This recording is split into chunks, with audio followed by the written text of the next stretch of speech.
So this video is just to provide some instructions and guidance on the Kaleidoscope sun catcher kits.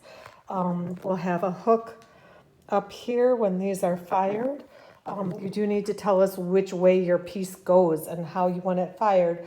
We can do it contour, which is bumpy, or full fuse, which is smooth. In your kit, you'll get a glass base. These are nice size. They're 3 inches by 12 inches. You will get a toothpick, a little container of Elmer's glue, and a bag of glass. I wanted to see how much glass there was, if we had included enough. And actually one kit did both of these.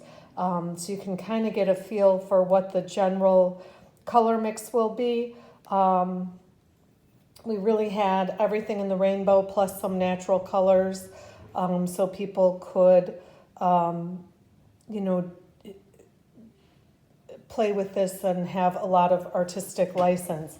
We're hoping that we're kind of sending that much glass home on the honor system that you'll return what you don't use to us, so that we can sanitize it and reuse it. This is one of those times where if we don't get things back, we'll have to raise our prices or really limit the options per piece.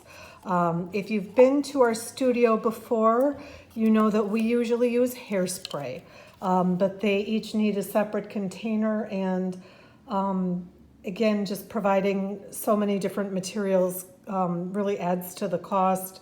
So we decided to go back to good old glue. When you're putting glass on with glue, you just dip your toothpick in and put one dot. It does not have to be a lot, just a little dot of glue. Can you see that? And put it on there. I like to work on a white piece of paper when I'm doing this project. So if you have some copy paper, you can just set it underneath your glass piece. It's easier.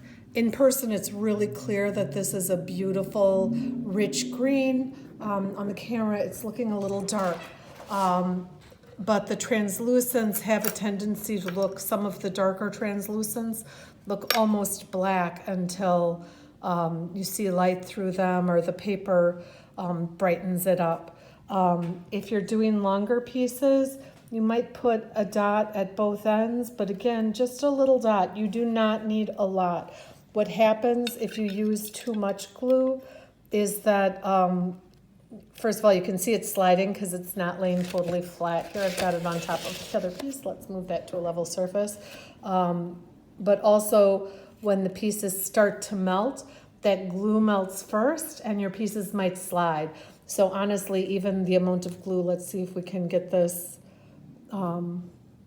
just having it coated, not even a drop, and just getting a bit of that on there is fine. If you don't get to this project right away and your glue dries out, I think it will take days for that to happen, but if that happens to you, this is just Elmer's. We're using a clear glue. Once we're out of clear glue, we will use a white glue because it dries clear. And when it fires, it all fires out anyways. But you can use any glue that you have at home. I know some glass artists use even super glue, sorry. But you're just gonna lay out your pieces. Again, on our samples, I didn't glue that piece down. On our samples, I laid out the entire design and then picked up each piece and glued it.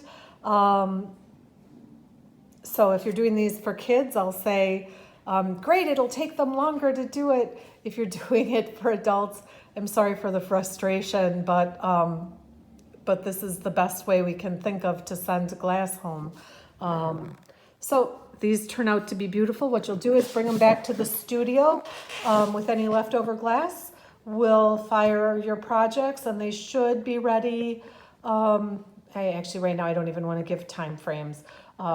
We've been firing all week and we're starting to look like we might catch up, but we will be putting pieces in quarantine when they come here for 4 days or so until we know any germs on them are killed, and then we'll be loading them into the kiln, which will kill